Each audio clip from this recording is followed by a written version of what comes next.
get going. And we should be starting very shortly.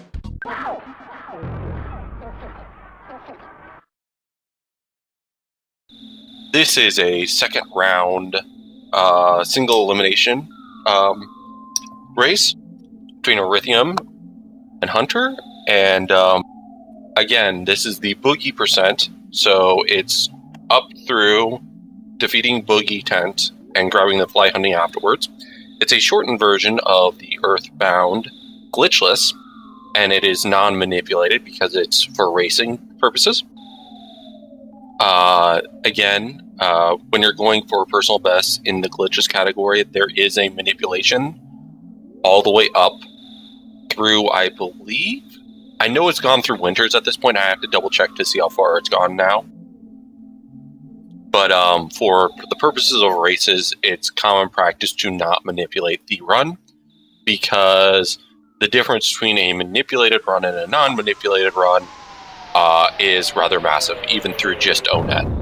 You're looking at about a 10-minute difference. So both of our runners are starting out, and they're going to be grabbing the bat, the cracked bat, out of their sister's room.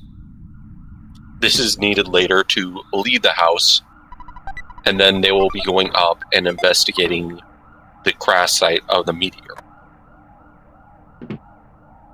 So the best way to kind of get around through this game is you've got 3 M's that you need to practice if you're learning this game. You need to be practicing movement, you need to be practicing menuing, and you need to be practicing mashing. Now, this is an example of how much optimal movement these runners can do. Ideally, you want to be moving as much as possible in the cardinal directions in this game, but there are certain cases where it's just better to move diagonally. You also want to be wall grinding as much as possible because it saves minor frames here and there, and you definitely don't want to bonk on anything. Anytime you bonk, you lose 1 full second. You just saw there a bit of mashing, which is the second M that I'm going to cover. Mashing can be done with a combination of 4 buttons in the game. You've got your A and the L buttons for automatic accept commands, and your B and select buttons for automatic no commands. And you can use a combination of 4 for general button mashing. It's just more important whenever you're doing something like an auto fight, you don't want to use B, or if you're going into a menu that you want to say yes or no too quickly, you probably want to ease up on, using the mashing that you don't want to use for that.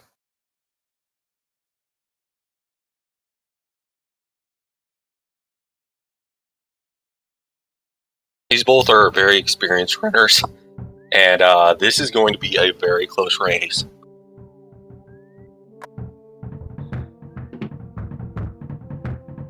So far, the brackets have actually had a lot of upsets. But that just goes to show how skilled these runners are who made it to the bracket series.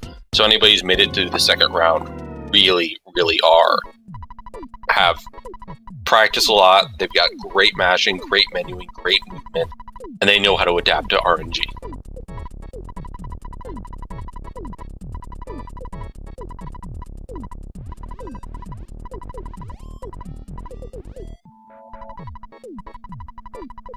So after we get into our regular clothes, we're gonna talk to our dad before we head out for the rest of the trip. Hopefully in this Boogie percent tournament race, this is the last time we want to see the house. This is a good luck for both of our runners. Hopefully this is the last time we see the interior of the house during this race. Because if not, then that means the runner has taken a death in ONET somewhere. And ONET is a cruel, cruel place.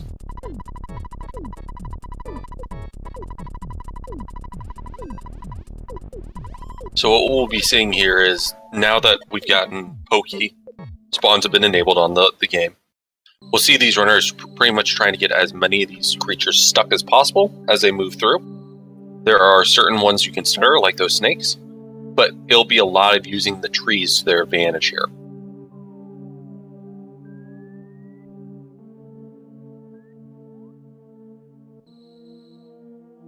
And just like you saw there, just with Hunter getting the shorter stutter and the snake block, he was actually able to move a little bit quicker through this hill section.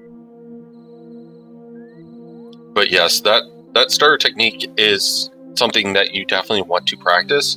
It's definitely easier on a controller, speaking from experience, as it is all about certain timing phrases that you gotta hit.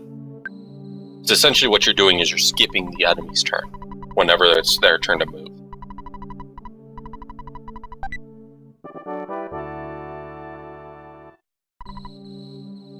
So we're going to be grabbing Buzz, and then all the spawns are going to be turned off for this walk down. Our runners will be grabbing the bread roll on their way down. That will be used later on. How'd they get there so fast? Really optimal movement, Seawalker.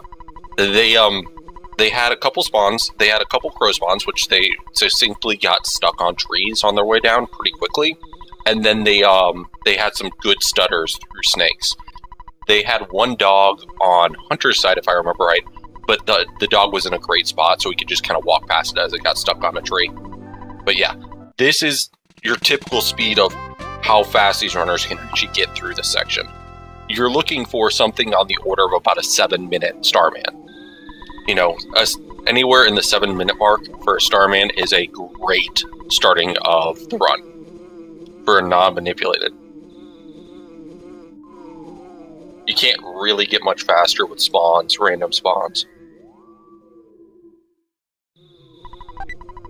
Speaking of Starman, they're approaching it. Starman has a couple different attacks. The first and foremost attack that he loves to use and wastes a lot of time is fire, and that's just because there's a lot of text to go through. Then he can have a freeze, he can have a guard. Ideally, what you want to see is him guarding on the turns that Buzz wants to shield you, and using freezes on the turns that Buzz wants to hit. And that, because that has the least amount of text and allows Buzz to do the most amount of damage. He's got a total of 200 health, so we count these in the number of attacks that Buzz has to take. 114 is a great roll. He's set up pretty well. For Hunter,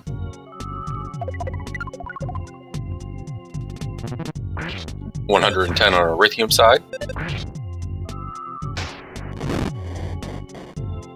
Again, just because Buzz does the most damage here. Fortunately, getting a fire. Ooh, a low roll from Buzz there. So he's going to be just short on this one. He's going to need some good rolls out of Ness. Maybe a smash to kind of get him in this round. Otherwise, it's a 3-round. So Arithium actually finished up Starman first because he had better Buzz attack.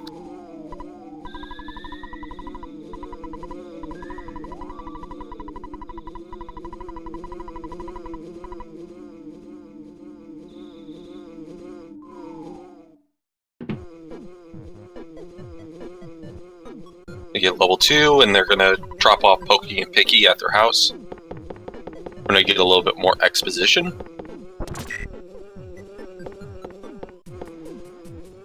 Now, I do have a question here. Does this mean that we live in an alternate universe of the West Side Story here?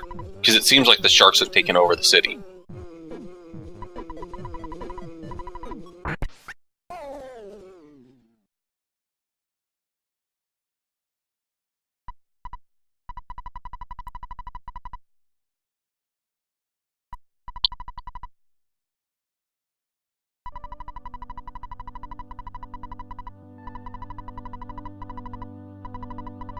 Buzzbug's ink. Yep. If you got not like bees, this is the time to use it.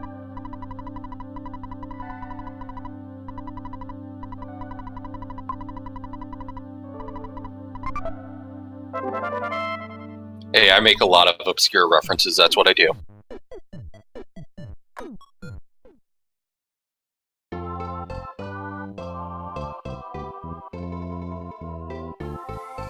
Yeah. Yeah.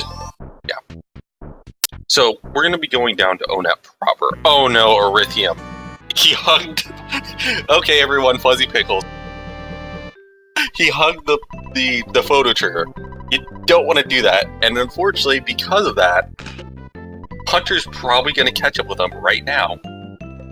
Oh, never mind, dog.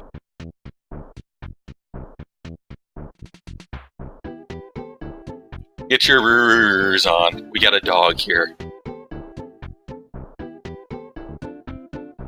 Yeah, that's the other reason you don't want to see the interior of the house again, because that entire front section of the gate of your house is a photo trigger. You can't get around it.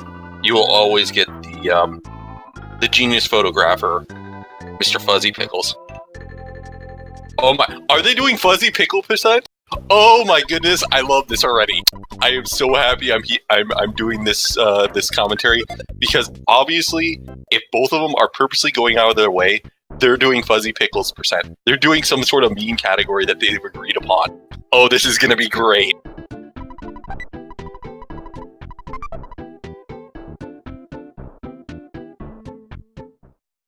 Okay, I'm already hyped. Guys, if you are not hyped yet, these guys are going out of their way to do memes at this point. This is just for the fan.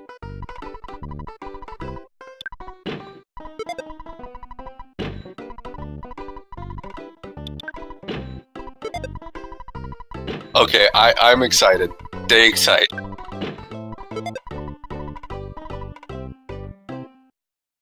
Both of our runners are going to grab the trash burger, and then they're going to get, you know, some upgrades to their equipment by selling their best friend's hat. But I'm more excited on this one. I wonder what other things that they're going to do. Are they going to do fruit juice percent?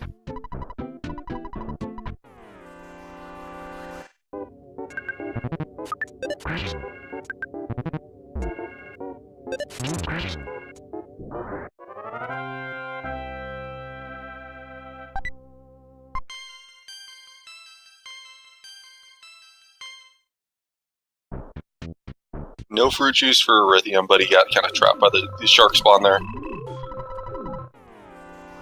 It's just an additional safety. It's nice if you take a little damage on the first fight, but you don't want a bread roll.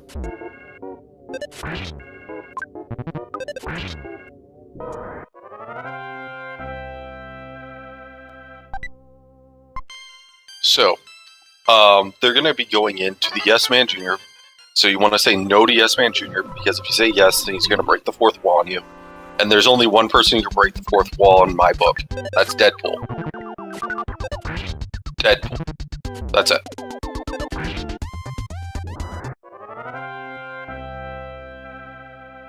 And then they'll be going into the Frank fight. Now, Frank has 63 HP. And he's probably either the most dangerous fight in the early game or the second most dangerous fight.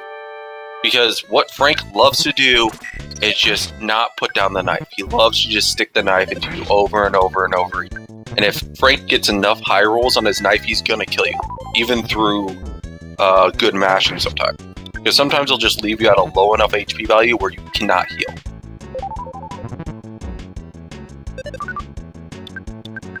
I know, I just cursed it. Because pretty much any time Frank attacks you, you gotta heal. Just because his knife attack is so scary. And he typically outspeeds you too, so.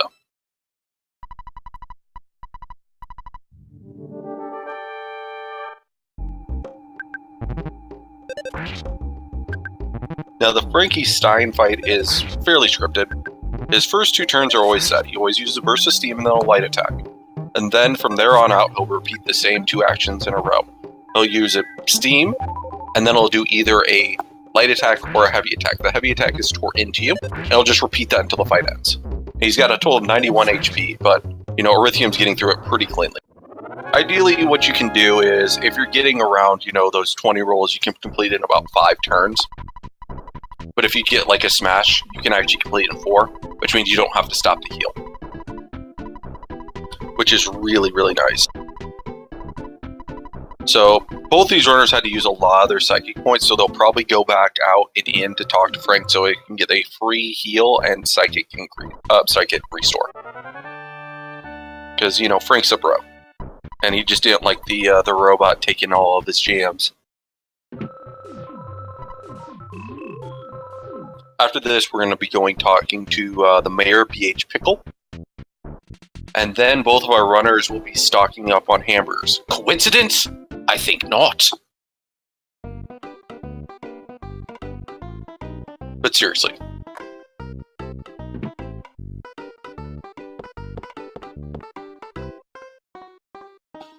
These runners will be using these hamburgers for hopefully the rest of ONET. If they have to, they'll make another trip back at the end of a giant step. So chat, as we're going into the grind section where the runners will need 22 slugs to complete it, which they can do it on a variety of the floors in giant step. First floor 12, second floor 4, third floor 6 being the ideal step. I do have to ask you guys. There's always one thing I ask during the grind section. This is something I ask. Normally what I ask is hamburgers. But in the same vein, since we asked hamburgers the last time, what I'm going to do instead of this time is we're going to ask, what is everyone's favorite sandwich? So just shout it out in chat. I'd love to see some answers from this. This is a great chance for you to kind of get in there saying, this is my favorite sandwich of all time. Somebody's trolling right off the bat. I appreciate it. Normally I qualify those as sausage sandwiches because I am a big fan of the bratwurst myself. Reuben's a strong one. That's a great choice. Ooh, cross product. Throwing it back there. You normally can only get like mutton at certain spots, or like certain specialty shops, or like at like Renaissance fairs. Cuban is strong. Okay, you have to explain the Vegas turkey jack.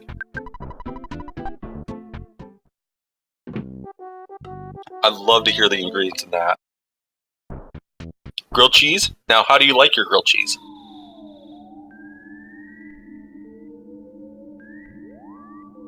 I can't believe I missed that one. I deserve to have iocane poison put into my beer right now.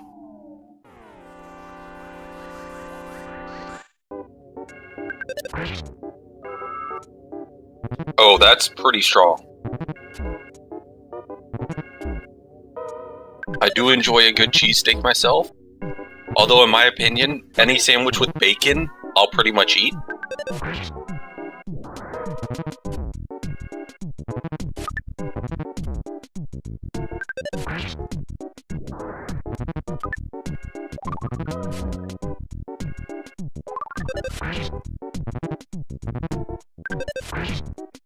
But, yeah, Cuban, I'd be down for a Cuban, mainly because of how much detail goes in that pork and how garlicky he is.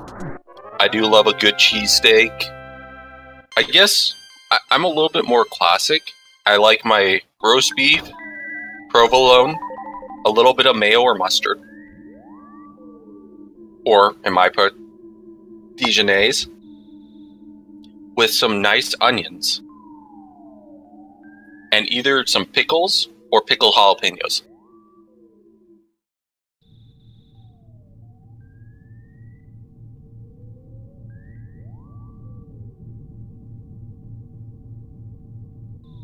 Definitely gotta have the mayo on the cheeseburgers, man.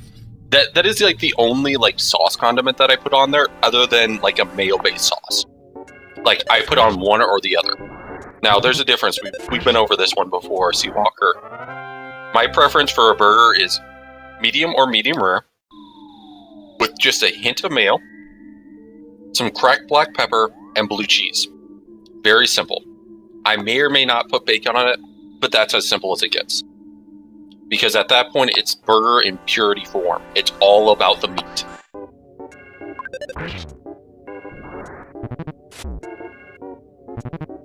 Oh, see, that's something I wish I could have. As a person from Nebraska, we don't get a lot of great seafood from time to time. We got some good places around here, but it's just, I've had good lobster rolls in the past, and it's something that I crave every time I go visit my brother. So, because he lives on the coast.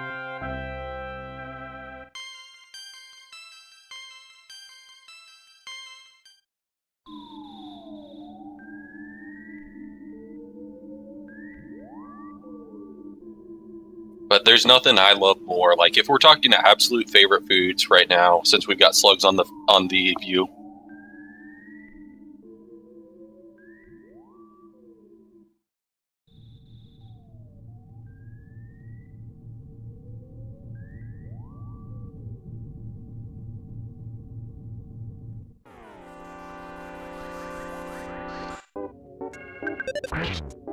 Yeah, no.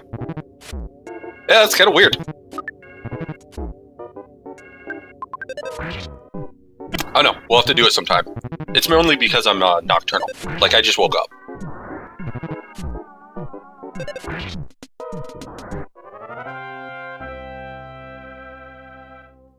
We'll have to compare some of the favorite spots in Omaha sometime.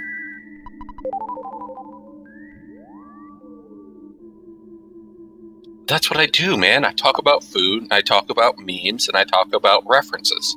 Sometimes puns. Okay, a lot of times puns, but still.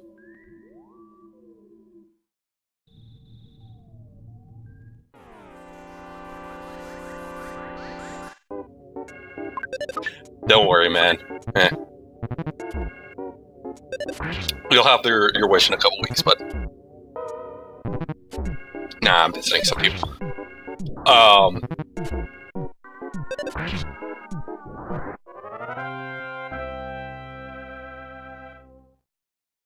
Yep. This is the Boogey 10%, so it's essentially an hour and... Between an hour and 3 minutes and an hour and 30 minutes is your average. It really depends on RNG. Typically, any run that you have that's sub 110 is an amazing run. Any run that you have about 120 is about an average run. Anything around there, below then.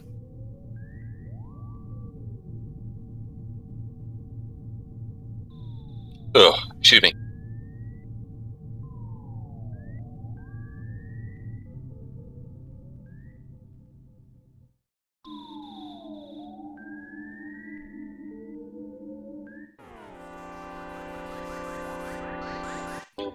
Nope, but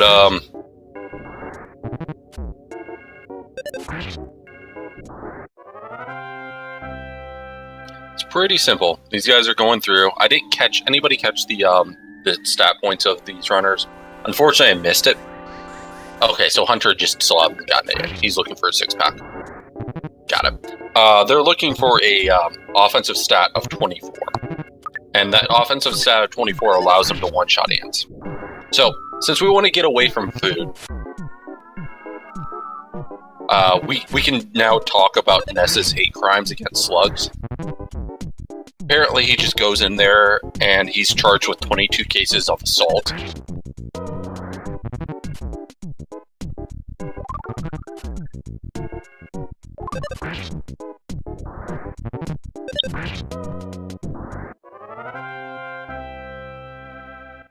I mean, the good news is once you get up to this cave spot, you can just go in and out if you ever need to use psychic points to heal, or if you want to use Rockins. If you really want to grind up to 6, which I would not recommend. Just because it takes so long to do. Sorry, to 9. Yes, 6 and 9 are the same number. Magic!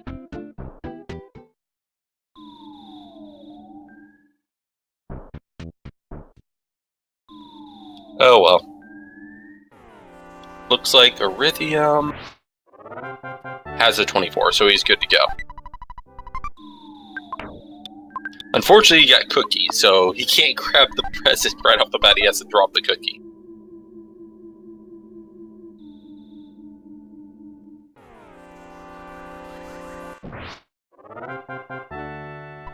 I'm actually not a big fan of Wuhan, honestly. Like, I used to go there, but there's better places.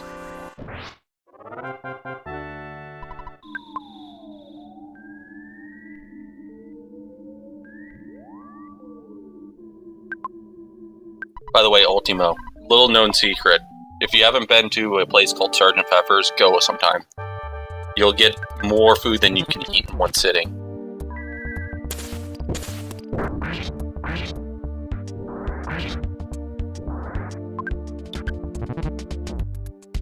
Not to mention their soups are amazing.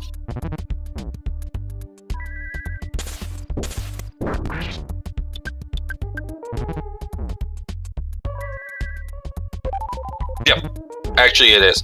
It's Sergeant Pfeffer's. They had to use a slight name change, but yes, that's what they're going after. Basically, they've got a bunch of Beatles decor inside of their thing, but it's a little Italian joint.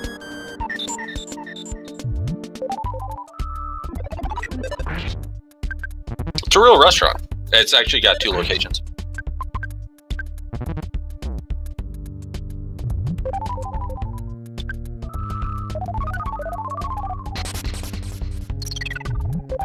But yeah, and pretty simple. You're trying to get as much damage done with your initial Rockins before he starts yanking all of your psychic points away. He's got a total of 235 health, and you get to a certain point where either you've beaten him because he's, giving you enough empty turn, or he's bit down on you too much. And you're into a bass territory where you just have to pray you can finish it off.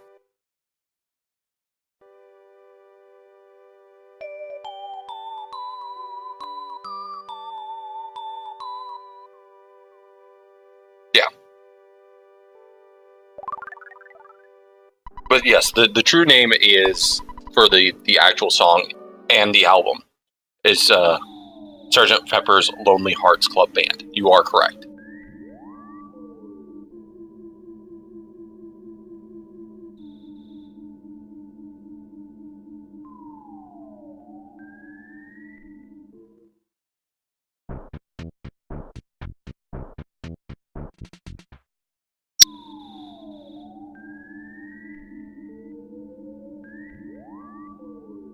We hope you enjoy the show, indeed.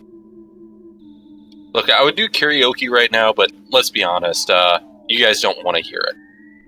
Besides, I kind of have to go more on to something that's in my register.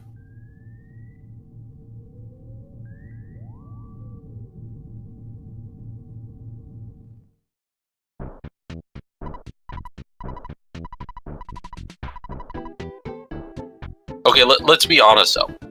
What Google is using is a grammar engine, where the grammar would be saying, unless you know for a specific case that Peppers is the full last name, it wants to think that the actual name is Sergeant Pepper.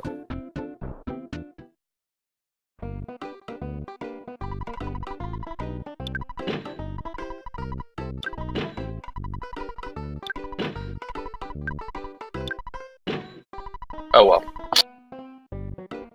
So both of our runners are going down and through it. So they're going to be going down and grabbing some burgers if they need it, and then they're going to be going into the cops fights. Now the cops fights are pretty typical. What they love to do is just ruin your run. They always ruin your run. They take up a ton of time. They get really aggressive. They use a lot of crushing chops, and then they leave you with no psychic points, and they make strong a living hell. Oh wait, am I commentating cursing? Oh shoot. I'm just kidding. The cops are actually pretty simple. As long as they don't crushing chop, you're okay. There is technically, I think most of the people just use Red Balloon Man's Discord for it, but it's one of those where that, unless somebody actually set up a proper Discord at one point.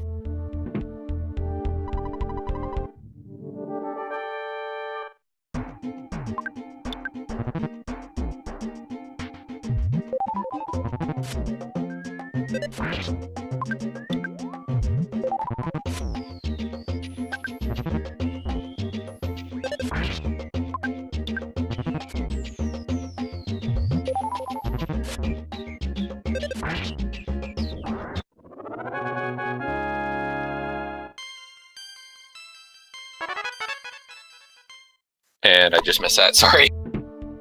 Yeah, it's Red Balloon Man's Discord, isn't it? It just kind of got reappropriated for the Earthbound.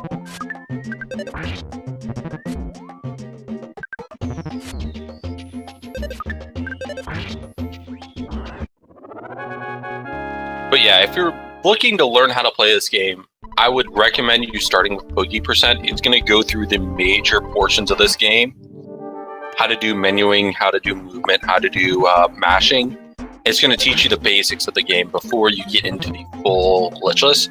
The other thing is, Boogie Percent is kind of like that Paladin Percent, where it's kind of like, get your feet wet and see if you enjoy this game. As it's a shorter version of the game, it's only going to last you a little bit over an hour. Whereas the full run is going to last you on the order of 340. I can't remember the world record. It's like 340 something, or is it 350? I'd have to look it up again. It's around 4 hours. Between 4 to like 5.5 hours. So I just rounded 4 to 6. But yeah.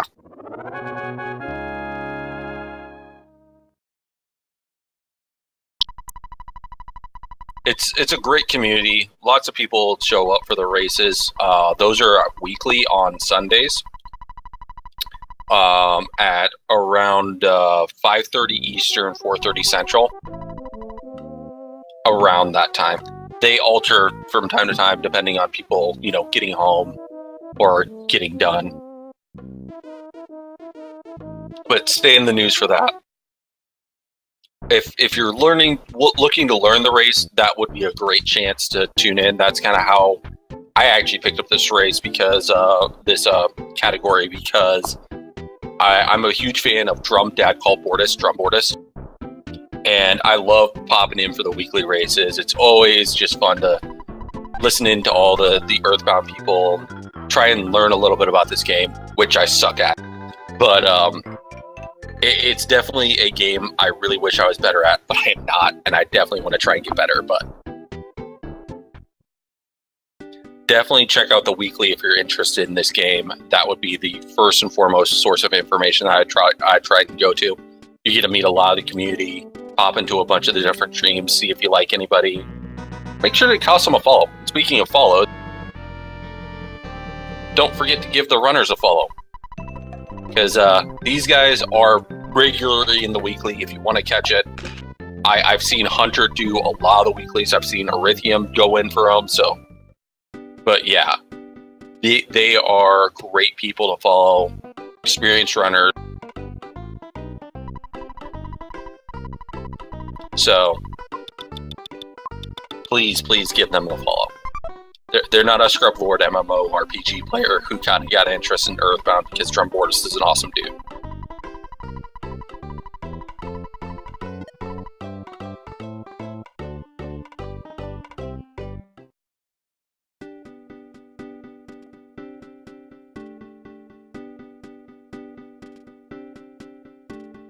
But yes, so these runners are going through. They're ending out in Onet. Both of them got through without a debt. Both of them got through before like the 35 or 40 minute mark, which is when you know that a run has gone sour.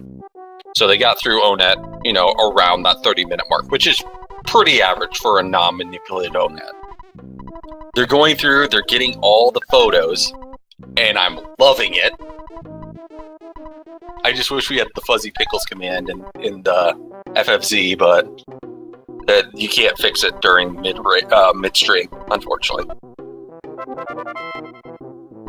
So if somebody gets a feels good man with a little peace sign from the FFC set up with Fuzzy Pickles, I would be happy to copy it. I think there's another. I know there's at least one more photo trigger on the way through this route. So.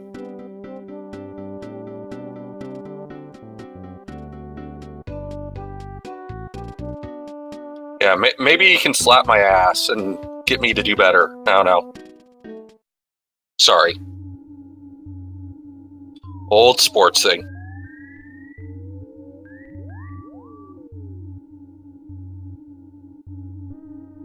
Look, I'll be honest. Like, I got so interested with this thing that I actually went and got the investment to get a controller to play it on my emulator, because this game is awesome. You guys should give it a shot, even if you can.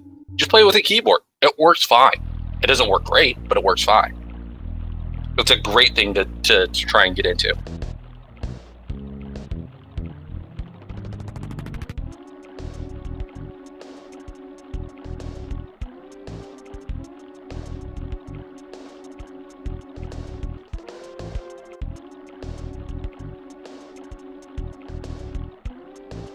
So both of these runners are going through. They're going to go and, after they talk and invest in Advocate, they're going to go load in the pencil sprite. Once they start. Painful Rage Valley. Again, I'd love to hear anybody with PRV acronyms that expresses their true feelings about this place and how much they like it as much as Jeff.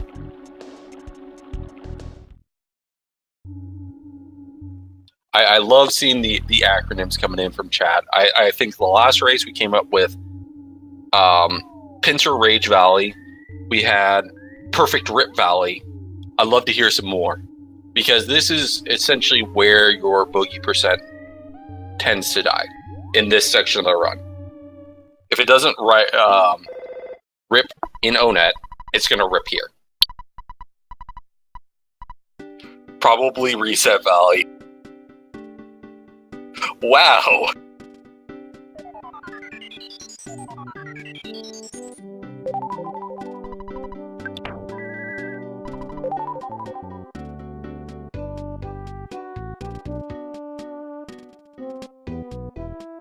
Yeah, you know, it's not the worst thing I said on stream. I've already cursed on stream their cross product, but that's me. I have to really rein myself in.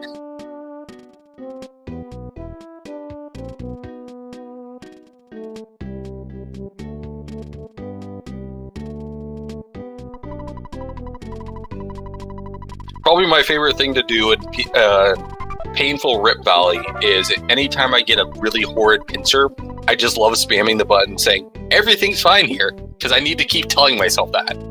Just get through it.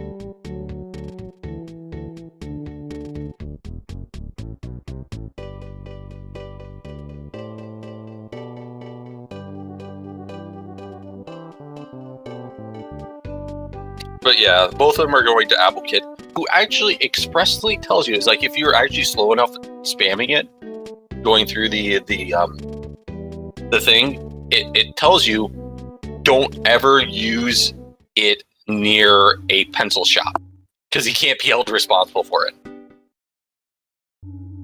Which is really a neat thing.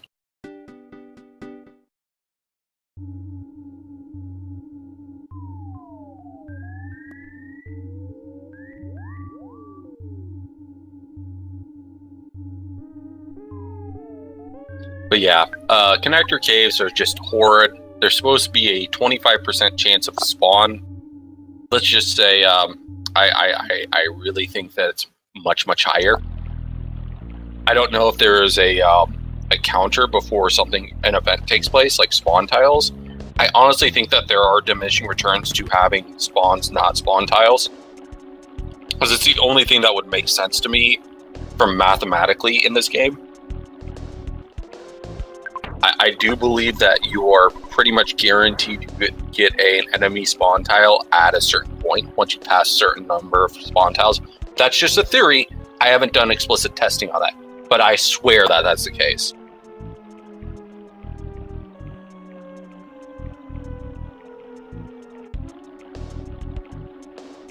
This is the neat thing. Arithium knows for a fact that you can actually go either way during this section. Both the upper and lower route of this upper section of PRV connect to the same spot. So,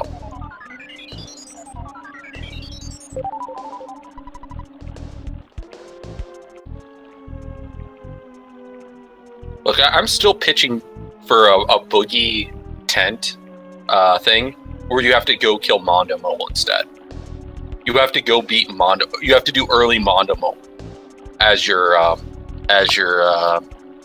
sanctuary location. I think that was one of them. Another one that we were doing was another thing that I was pitching for a meme category was Fight Everdread, where during one of your runs you have to go and fight Everdread, which is something these runners have already skipped by this section. They can still go fight Everdread, but the next time they're going to go into Birkeland Park is with Paula. So.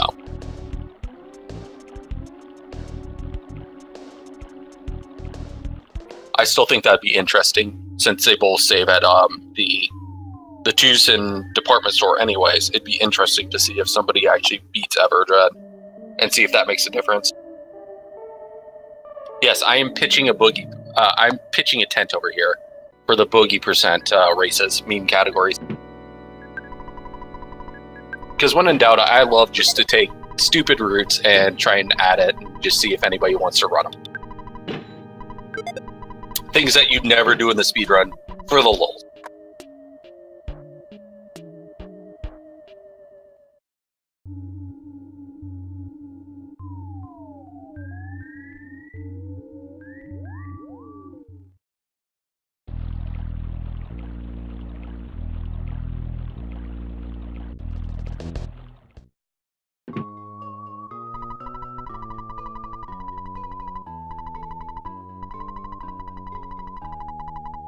So both will be grabbing Paula now.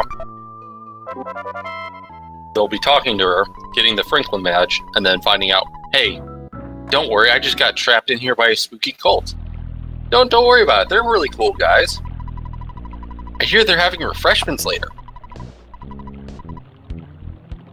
Now, we're going into one of the most dangerous fights in the game, the shack fight.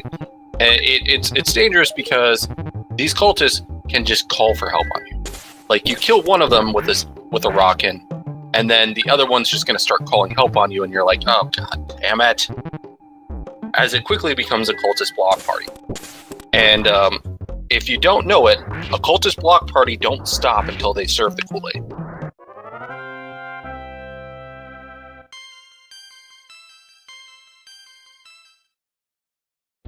Then it becomes, then the party comes to a grinding halt.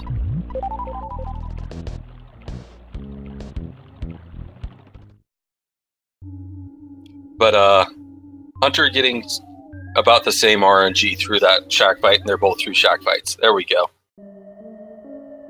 Now, it's important to note, because of that shack fight, any cultists you find on the overworld are unrunnable encounters. So even if you get a green swirl, you can't run from them. So you want to avoid them as all possible. Now, we've already seen in this particular tournament a cultist G. So chat, get your predictions in. What's the highest amount of cultists we're going to see in this cultist fight coming up? Go. A, B, C, D, E. Let's see them. I'm personally putting my money on a C fight today.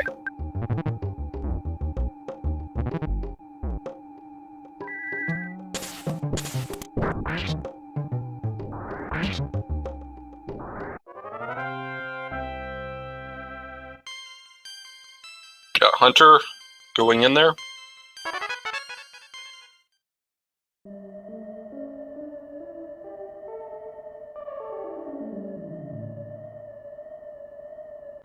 And our maximum was Arithium with a cultist B. You guess B, you win. Here, have some Kool-Aid.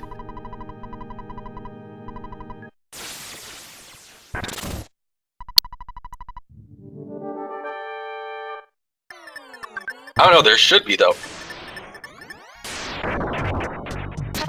As long as the GG is in green, is in blue.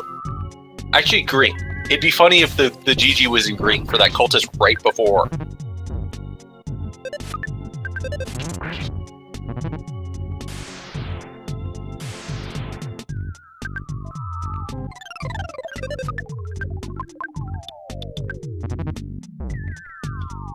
So they're going into the car painter fight, and the car painter fight is relatively scripted. What you want to do is upset Phallic. So every time there's a lightning turn, you want to heal up. And that upsets Phallic, and then that makes everyone else laugh a little. No, I'm seriously. Don't heal on the lightning turns. It cancels out the reflect. But it's funny. Because it's one of those where Phallic, basically anytime it happens, he just goes into like it triggers him a little bit. But it's true. It's a stupid thing to do. You don't want to do it. If you gotta heal during the car painter fight, use items instead. Just use items.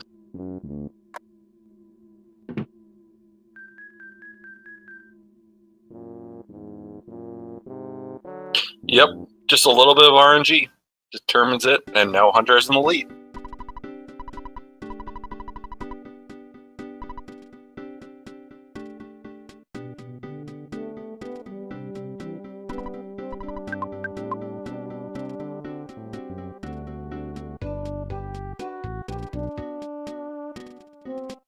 So both runners will be grabbing Pull-Up.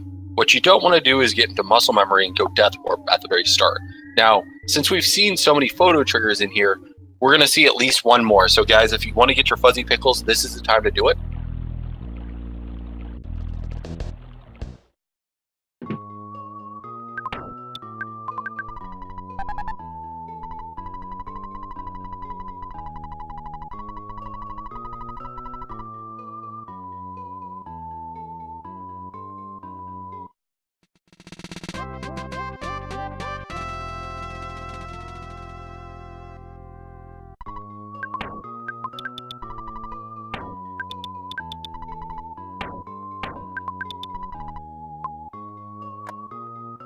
as both runners are going into it.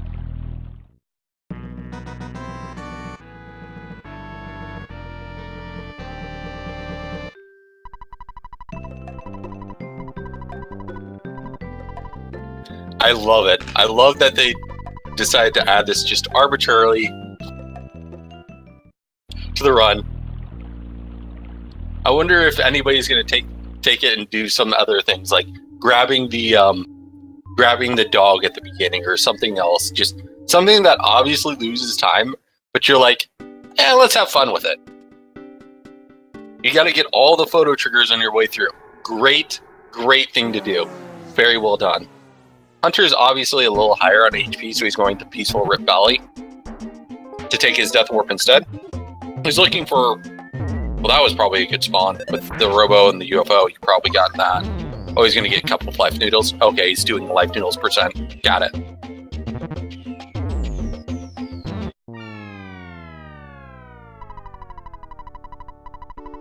Now, Spinning Robo is a little bit slower if he doesn't want to, use his laser all the time.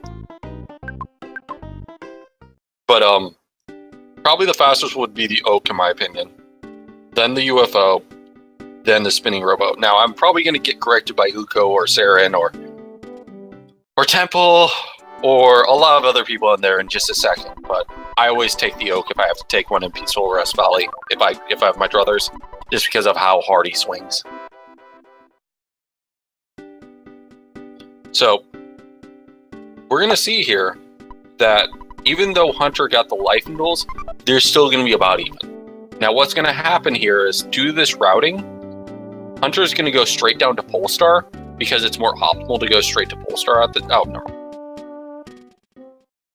Oh, he tried to take the photo trigger. Forgot, you can't actually take the photo trigger until the Runaway 5 show is supposed to be started for the flag. So he tried to do it early. You can't actually do it early.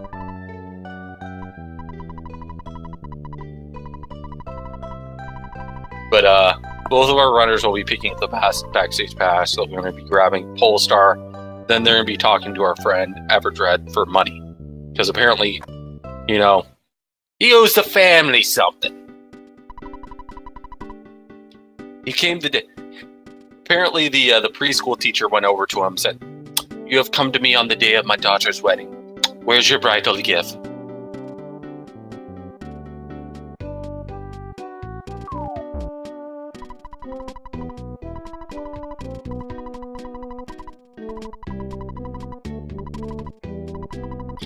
And Everdread, being a smart man, hands us $10,000.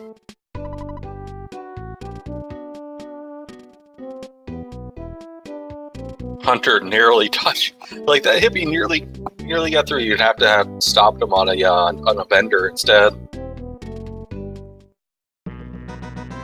Then we'd see a little bit of hippie manippy.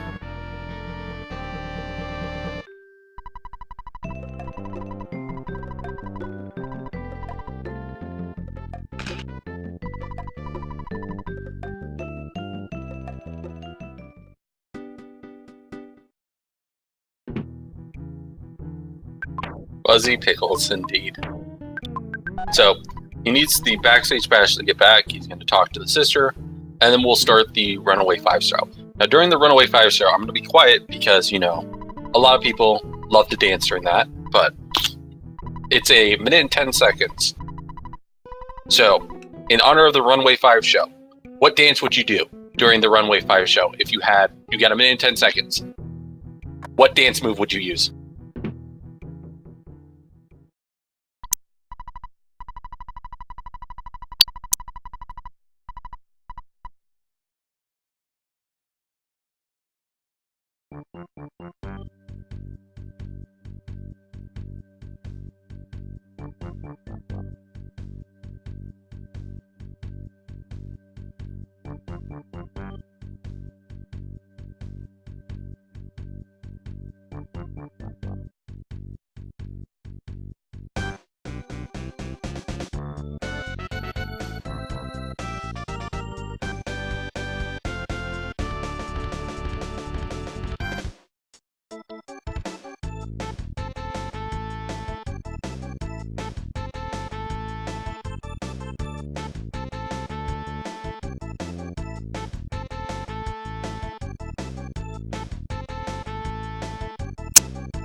All right. So both of these runners have completed their mandatory Fuzzy Pickles on their way out, so they'll be able to go just straight over to the runway 5 to get in the bus after they turn in the money to free them from their contract.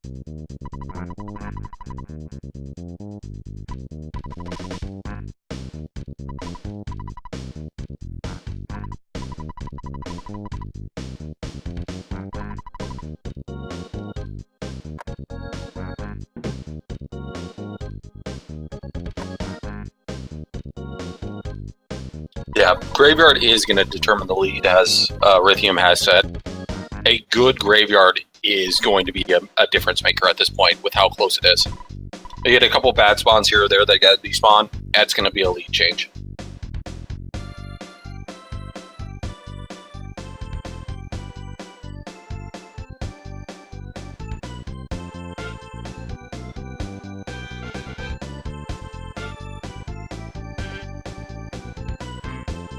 It appeared to be one of those cases where the runners just agreed to get all the photo triggers that they could on their way through without losing a lot of time, which I am openly and honestly saying that's a great thing to do. It's a great thing to teach people exactly where to avoid if they're going for good times. If you're looking to min-max, if you're not, sit back and enjoy the ride because memes. And we like memes here.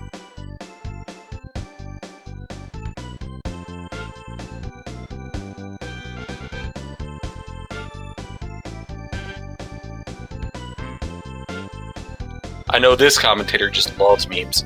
Anything that's of shame, it's just like, yeah, no, I'm grabbing it because memes.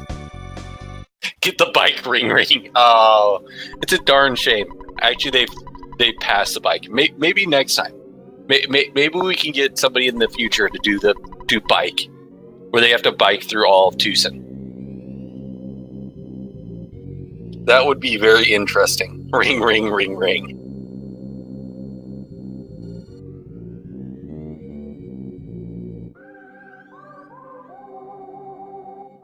Oh man, Arithium just getting some horrid spawns right now. Ugh. Oh, the ghosts are... Those ghosts have spawned before and just warped all the way to me. So close. I'm like, ugh. Getting a ghost spawn there is just not friendly.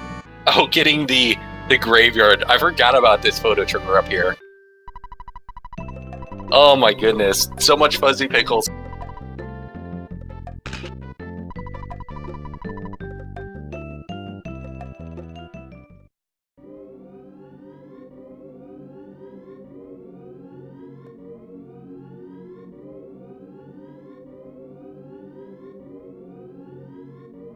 I love it.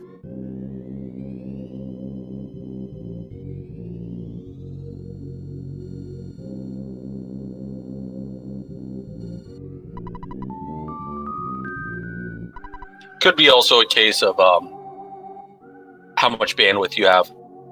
There can be issues, and again, it's one of those for a lot of these old retro games. If you're looking to stream these games, I'd recommend either using a 29 or a 59 capture rate, and that avoids the issue of anytime that there's flashing on screen, people won't see the invisibility bug.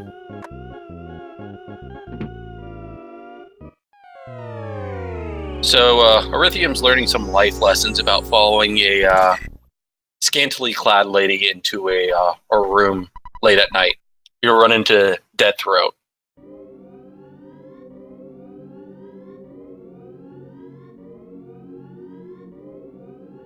Apparently there was some sort of government sting operation. Ooh, Hunter taking the death in the graveyard. Oh.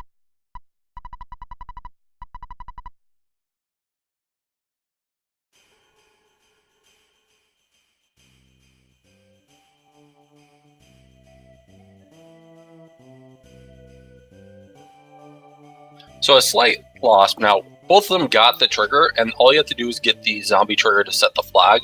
So even if you die, it's not a big issue. You respawn right at the bus stop. You can walk right up and follow the lady inside. But it's time to get the second worst character in the game. It's time to get Hef. It's all downhill here. Because now we have to deal with Hef.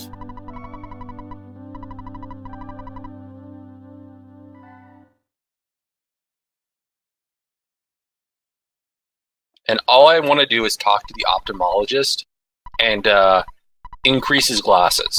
And then he can hand it over to Ness instead. Why you have to be mad? It's only a game. And Hef misses every single bottle rocket for me. It's Jew Jeffner.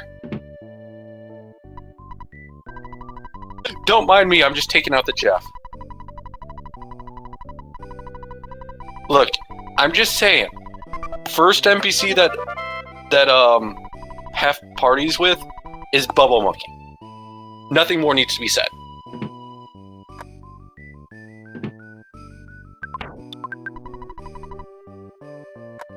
When did anybody have respect for me? I don't like Jeff. This is well known.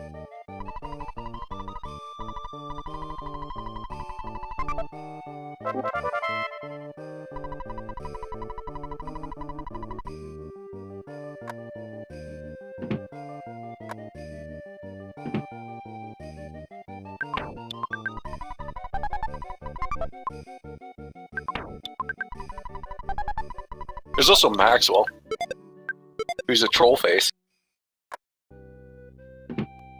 He's like, here, have this bad key. It should work. Haha, I knew it wouldn't work. Okay, Hunter is saving the optimal amount of time here by actually just throwing away the defense spray right now.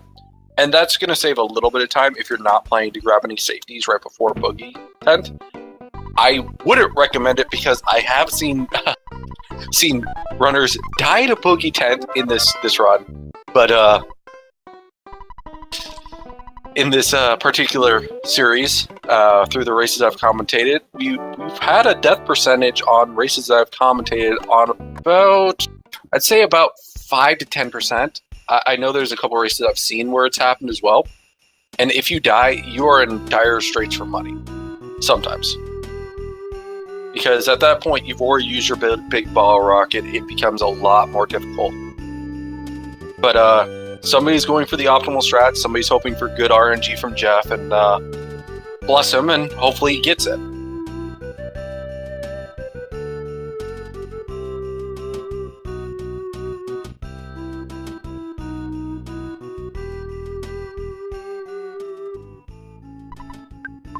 But first things first, we're going to get the stew from the Tessie Watching Club. And that's going to fill us up. We're going to take a sleep, and that would normally heal you. But the other thing that you need to know is we're going to meet the best NPC in the game, guys. And but first, we're going to get a photo trigger. Because there's a photo trigger right here on this tent. And Arithium has completed his part of the photo trigger.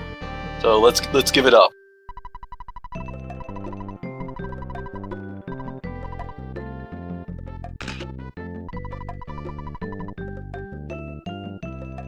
And after we finish with the photo trigger, we're going to meet the best NPC in the game, the amicable amphibian, the purple plesiosaurus, who gives us good RNG, our Lord and Spazer, Tessie. Let's see some Tessie hype up in the chat.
As we have double Tessie finishing off the stream, it's time for a quick prayer.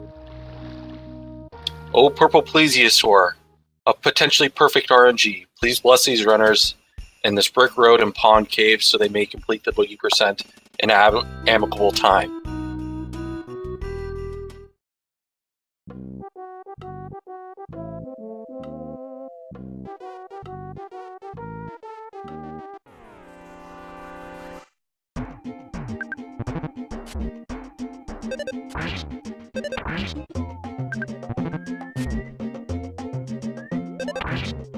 Now this is the hardest enemy in the game, the worthless protoplasm. He's got a nasty tendency to just call for help all game. Well, that particular Proto 1 skip is incredibly difficult. A lot of runners just don't even go for it. It's frame perfect, it is, and it's all based off of the Proto's initial spawning point and Bubble Monkey RNG. Arithium going for duck skip. After the photo trigger. I forgot about this photo trigger too.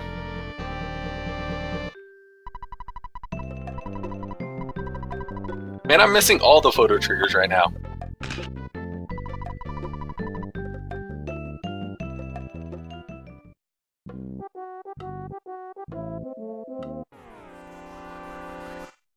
Oh, Bubble Monkey. Now, the interesting thing in Brick Road, you cannot get surprise encounters. You can't get ambush encounters. So every encounter you have will always be a neutral starting encounter. But yes, this is an amazing run just for the added addition of memes in this category for the photos. I love it. Arithium grabbing the croissant and eating the croissant in all of its buttery goodness.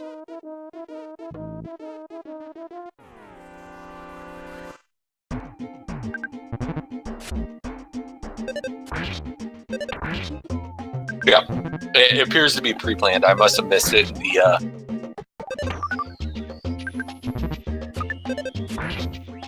the thing, but I love it.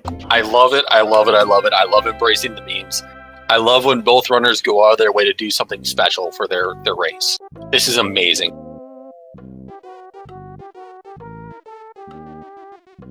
Yeah, it would have had a sick duck skip if that worked. Oh no, Hunter taking the gut. The duck kill. Oh man.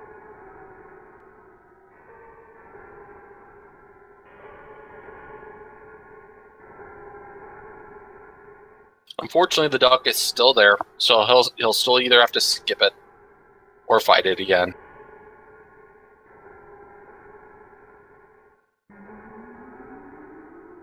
Oh my goodness, that stutter. Shoot, those mouses were so close up Bubble Monkey's butt. Man. Whew. They had to be like a pixel off there.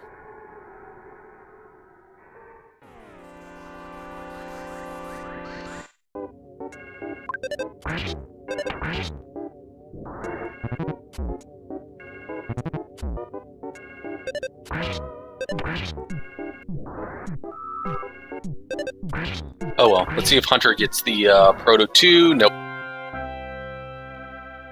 Nope, moved down a little early.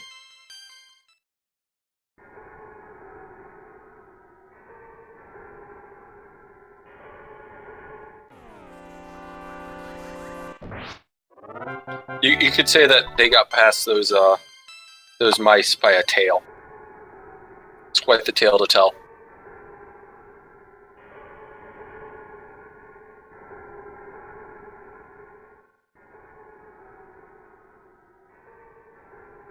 Fortunately, Arithium getting trolled by mushroom spawns right now. You can't really get past those when they spawn right there, so... Please, I encourage the puns. Have at it. I'd love to see more puns. Plus, we've got cross product in here. More puns, more better.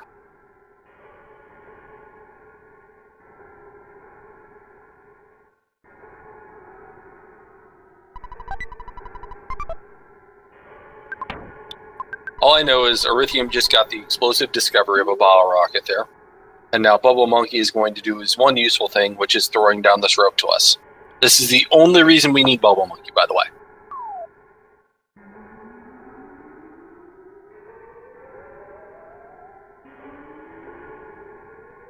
I'm surprised you haven't chipped in for a Hunter 2 cross product. Looks like he gets the nearly free one. He had a couple despawns he did right off the bat. And now he's through Pond Cave. So, now this is an important note. There is a photo trigger in the middle of Stonehenge. I want to see Arithium get it. This is going to be tricky. And the only reason I know this is because I was running away from a cave boy because I got trapped in at one point. I ran to this photo trigger, and the cave boy ambushed me and killed me on one of my best runs, my PB run. And I lost all that time, and it ended up being not a PB. So, very nice photo trigger. Way to sneak it in there.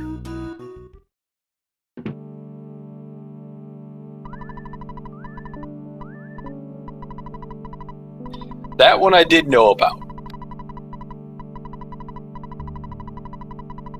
Now, it's very important. When you talk to Dr. Andonuts, you gotta push the buttons. You gotta push the buttons till the very end, until the Skyrunner starts moving. Because if you don't, and you go take your break for your Skyrunner break, you're like, well, crap, I didn't do anything. And Dr. Andonuts is like, it helps if you push a button.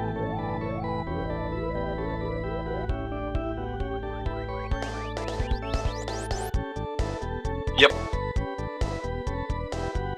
They got the one except for PRV. Classic. They got all of them except for PRV.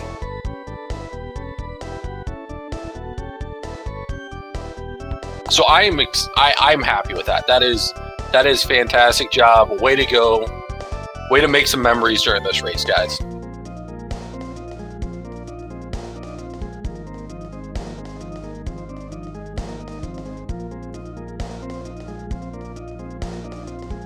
I don't know, man. Apparently, Duck Skip wasn't all that it's quacked up to be. But he did bill you some time.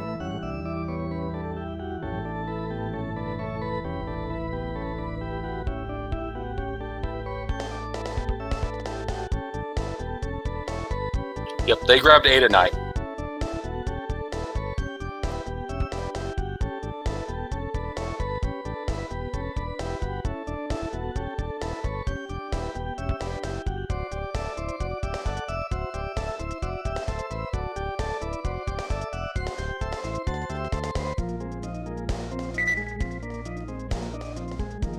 What? I'm gonna wing a couple out.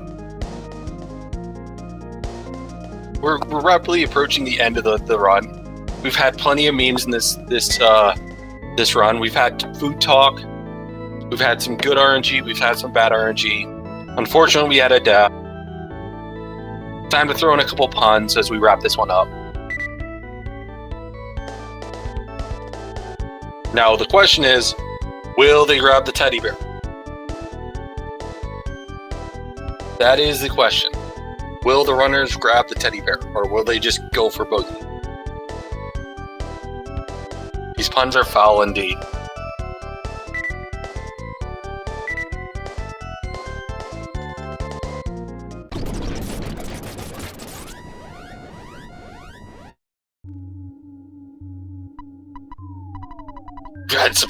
Now, the question is, will they go for the additional memes and say no to Jeff?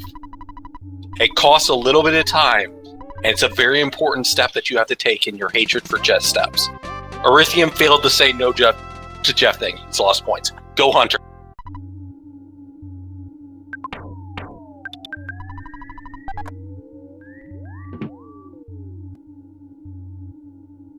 Say no to Jeff, it costs you at 3 seconds, but oh my god, it's worth it in my book.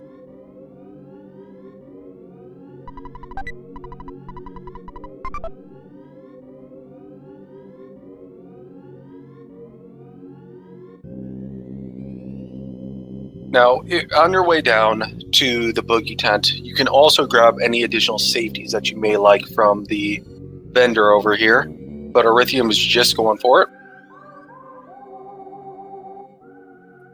Okay, he's got good spawn tiles on his way through, so there we go. Now, the most common strategy for these runners is defend, defend, BBR. And Arithium's going for it. Gets a good roll of a 476.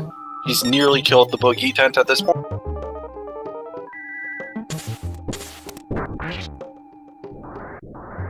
And he gets it with a good rocket, so there we go. And that is the match after Arithium gets through all of the level up text and picks up the fly honey. So Arithium will be advancing to the next round unless he decides to meme it up and wait around for quite a bit.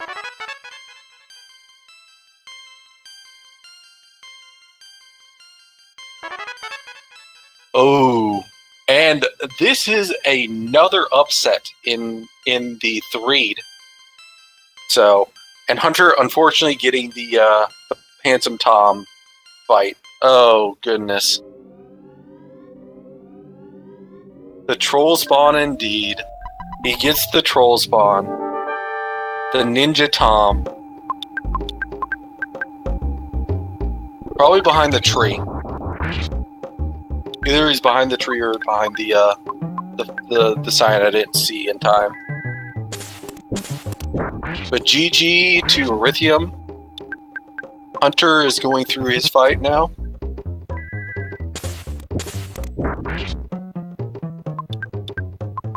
Fortunately, it looks like he had some bad bottle rockets. But he gets through the fight.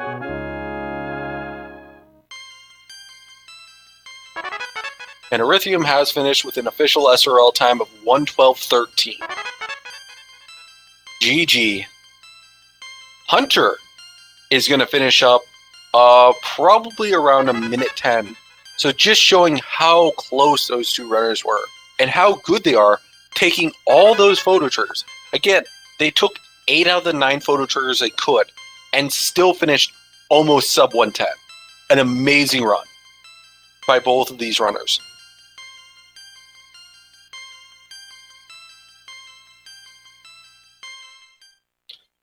And Hunter is going to grab the fly honey in just a second. And he will now finish with an official SRL race time of 1:13:41. Congratulations to both the runners.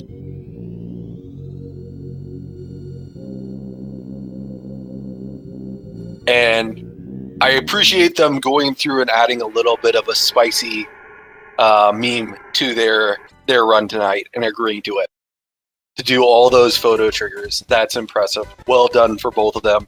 If you haven't given them a follow yet, please give the runners a follow up. They're very solid runners of Earthbound. They wanted to put on a show for you tonight. They showed you all these photo triggers and did everything they could to make this a very entertaining race, a very close race. So please follow the runners.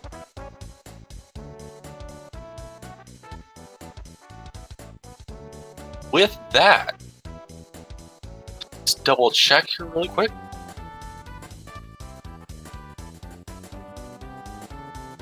So we actually have another race tonight, starting in about 10 minutes from now, between Ultimo and Felix.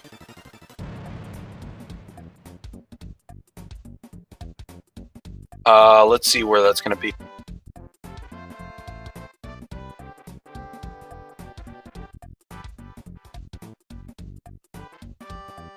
That's going to be right here, so it's coming up immediately next. So if you want more Earthbound action, stay tuned, please.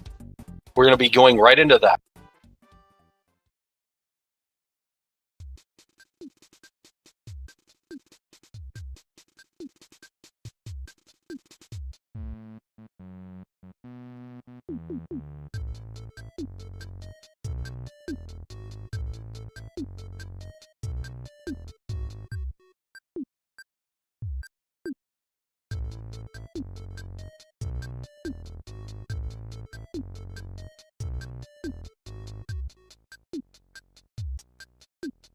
But that will be between Felix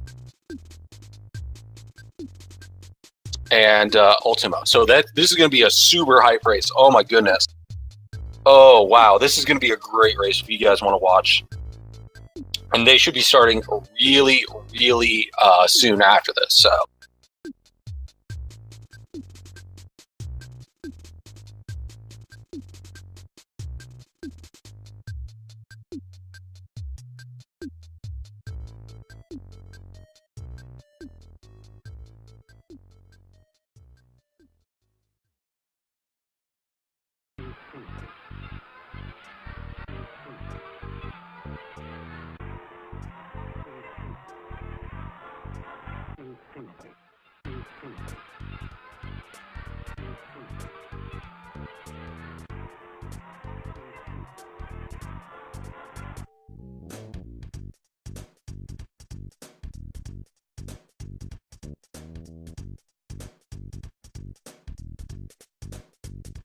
But Temple is going to be taking this one over. So, howdy, Temple. How are you doing today? Hey, Caillou. But he'll be taking over for commentary as these runners getting set up. But that was a great race to watch. What do you think of all the additional photo triggers and whatnot? I was a little confused at first, I'm not going to lie, but once I caught on to what they were doing, it was pretty cool. I liked it.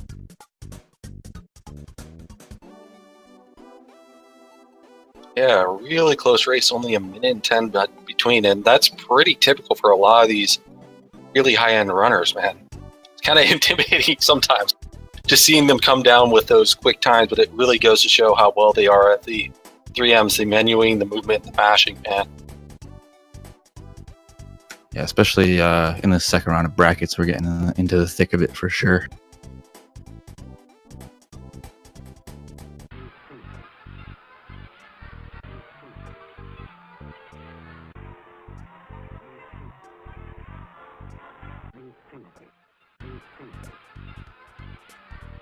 All right, so as Caillou had mentioned, this should be a pretty hype race. These guys are both as top tier gets in Earthbound, so I think we'll see a good one here.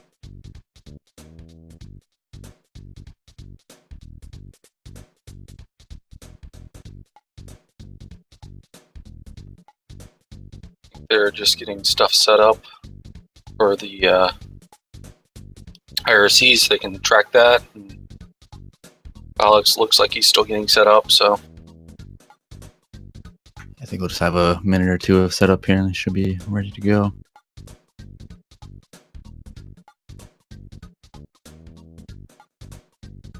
Since we just had a run where they did all these fuzzy pickles, what is your favorite meme from like what you can do in either the Boogie % or the glitchless?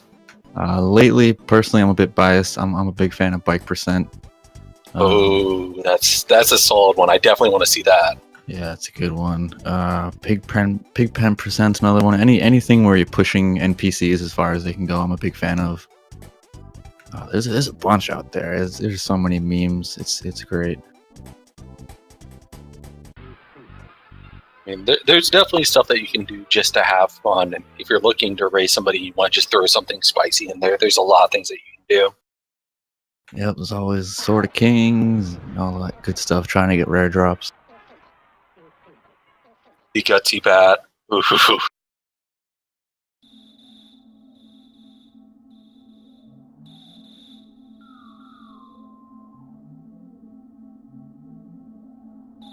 But yes, I was discussing earlier about the weekly. I know that there's another tournament that's going on currently, correct?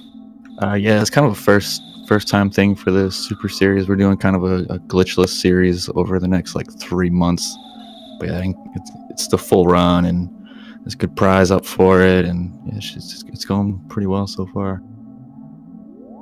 I know that was brand new, and it'd definitely be a neat thing to check out if you're looking at it. But again, it's already started though, since for this year, correct? Yeah, the first week just ended. Yep. But yeah, if follow Earthbound on Twitch, and you'll see the races pop up. It's usually a few days a week. You'll see people racing glitchless, and that's all part of it. And people race on their own too. There's all kinds of races going on.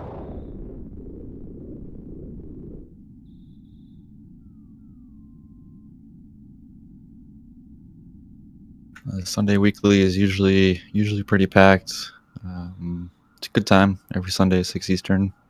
Even if you're not comfortable in actually racing with it, I definitely recommend popping into at least one of the streams. Great way to kind of sit down and actually learn a bit. There's always something you can learn about this game, and just watching all these experienced runners kind of deal with the RNG that they get and how they kind of work their way out of situations really teaches you a lot. Yeah, it's good for newer runners. You can kind of come in and hopefully not feel too intimidated, but you can ask questions of anyone in the chat or the Discord voice, and people are usually pretty happy to even walk you through the run that you're doing.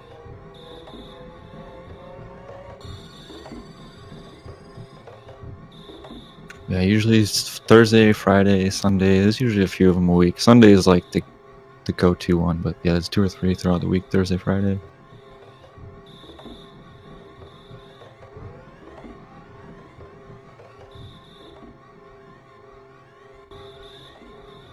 Yeah, as we can see, Felix will be starting soon. Yeah, he just was having some technical difficulties, which is fine. Their race wasn't supposed to be scheduled until, a couple minutes from now, so part of dealing with, just problems with daily issues.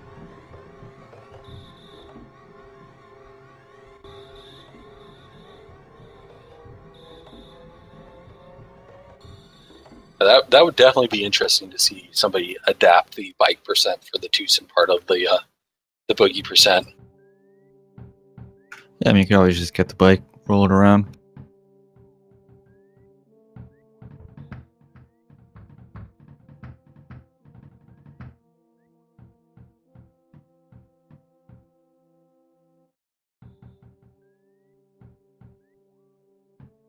I think I was talking to either Uko or Ultimo about this, about doing an early Mondo mole as part of your boogie percent at one point for a meme category.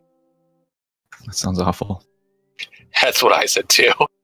Although I pitched the fight Everdread, but you can't save in Tucson before it as the one that I pitched. Oh yeah, the Andy Perfect strats, or he'll fight Everdread and still beat you in a race.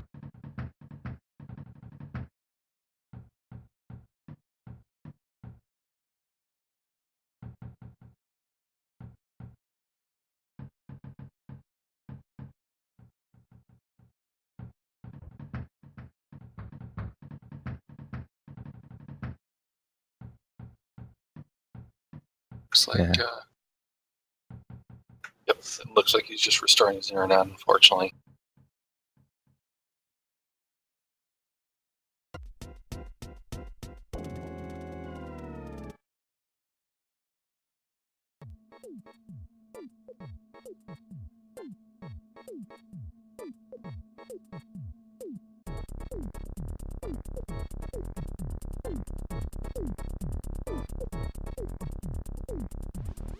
Yeah, so as mentioned in chat, yeah, this is kind of the showdown of the top dogs. In the full glitchless category, there's about 2 seconds between these guys, and Ultimo has world record. Felix is second. He had world record before Ultimo got it. So yeah, these guys are gonna go hard for sure. No messing around. Oh, and there's the legend himself, Andy Perfect. Indeed. I remember when I was first trying to pick up the boogie percent for this particular tournament, I was definitely following a lot of his guide, including using the bag of fries strat for Frank and the Sharks. It works.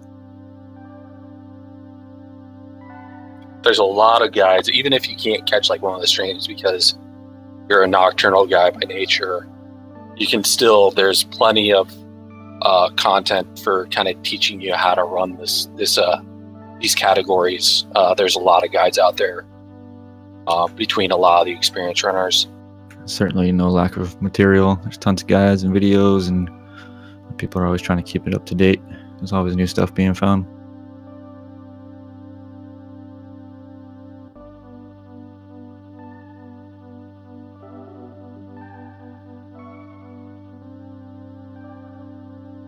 Arithium's or he sees his next opponent in the bracket. The meme in this particular tournament this year, the Godslayer Yuna. It's not even this year. It's been pretty true throughout the couple Super Series we've had that Yuna's been known to take down some top dogs.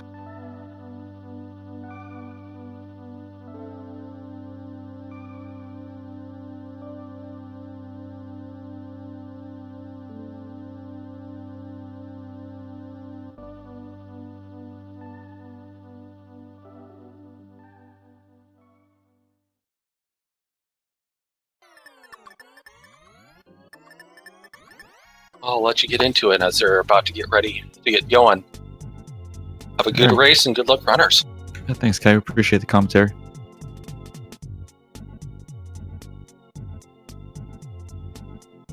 All right, looks like we're about to start here.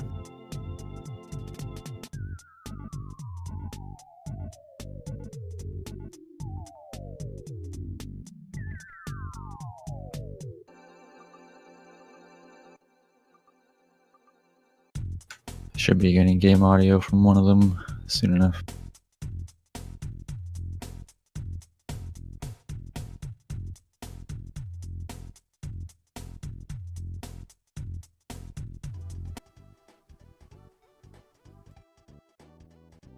Oh, there it is.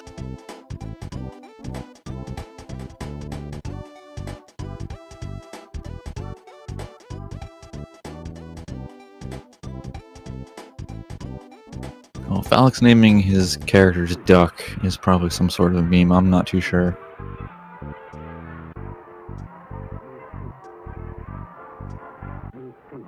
I don't know where it came from, but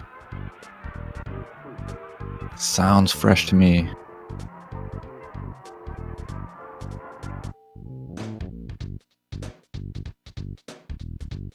Someone's gonna tell Felix he's on Nope too.